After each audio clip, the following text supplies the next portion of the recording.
আসসালামু আলাইকুম রহমতুল্লাহ আবরাকাতু। পবিত্র রমজান মাস শেষ হয়ে গেছে, এখন শওয়াল মাস চলছে।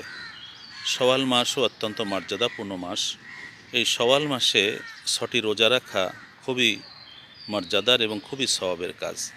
আমাদের প্রিয় নবী সাল্লাল্লাহু আলাইহি ওয়াসাল্লাম বলেছেন, মান সামা রমাদানা সুম্মা আতবাহু সিত্তাম মিন শাওয়াল কানা কা সিয়ামেদ দাহার। অর্থাৎ যে ব্যক্তি রমজান মাসে রোজা রাখলো, অতপর শওয়াল মাসে সে 6টি রোজা পালন করলো, তাহলে সে সারা বছর রোজা রাখবার সওয়াব পাবে। সুবহানাল্লাহ। 6টি রোজা এবং রমজানের 30টি রোজা রেখে সারা বছর সওয়াব পাওয়া যাবে। সারা বছর রোজা রাখলে যে সওয়াব হয়, সেই সওয়াব আল্লাহ আমাদেরকে দান করবেন। 30টি রোজা প্রত্যেকটি আমল, নেক আমল বান্দার সেটি 10 গুণ বৃদ্ধি পায়।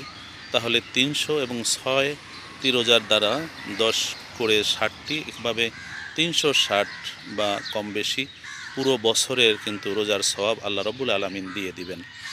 অনেকে মনে করতে পারেন যে ভাঙতি রোজা রয়েছে, সেগুলোকে রাখবো আগে। হ্যাঁ, রেখে নিন, কিন্তু শাওয়াল মাসের মধ্যে এই 6টি রোজা রাখলে এই সওয়াবটি পাওয়া যাবে। অন্যথায় এই সওয়াব শাওয়াল মাসে রোজা রাখার 6 রোজার সওয়াব পাওয়া যাবে না। ভাঙতি রোজা পরেও রাখা যায়। যেমন একটি হাদিসে বর্ণিত, মায়েশা সিদ্দিকা রাদিয়াল্লাহু তাআলা আনহা বলেছেন যে আমার ভাঙতি রোজা থাকতো, অর্থাৎ রমজানের রোজা কাজা হয়ে যেত, সেগুলো আমি পালন করতাম। এবং এমনও দেখা গেছে যে আমি সেই পুরো 11 মাসে সময় যেগুলো রেখেছি কিন্তু তারপরেও বাকি থাকতো, সেটি আমি শাবান মাসে রাখতাম। অর্থাৎ বোঝা যায় যে 11 মাস পর্যন্ত অপেক্ষা করা, আগামী রমজান আসা পর্যন্ত অপেক্ষা করা দোষণীয় নয়। তো সেজন্যই বলবো যে নিশ্চয়ই ভাঙতি রোজা গুরুত্বপূর্ণ, সেটি আমাদের উপরে ফরজ রয়ে গেছে। কিন্তু এই যে শাওয়াল মাসের 6টি রোজা, শাওয়াল মাস শেষ হয়ে গেলে এই মর্যাদা, এই বরকত আমরা কিন্তু আর লাভ করতে পারবো না।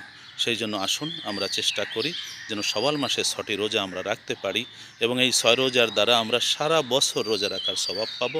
কারণ আমাদের প্রিয় নবী সাল্লাল্লাহু আলাইহি ওয়াসাল্লাম বলেছেন, মান সামা রমাদানা সুম্মা আতবাহু সিত্তাম মিন শাওয়াল কানা কা সিয়ামেদ দাহার। যে ব্যক্তি রমজানের রোজা রাখলো এবং এরপর শাওয়ালে 6টি রোজা রাখলো, আল্লাহ তাকে পুরো বছর রোজা রাখবার সওয়াব দান করবেন। আল্লাহ পাক আমাদেরকে সেই সওয়াব এবং সেই সুযোগ, সেই সৌভাগ্য দান করুন। আমিন।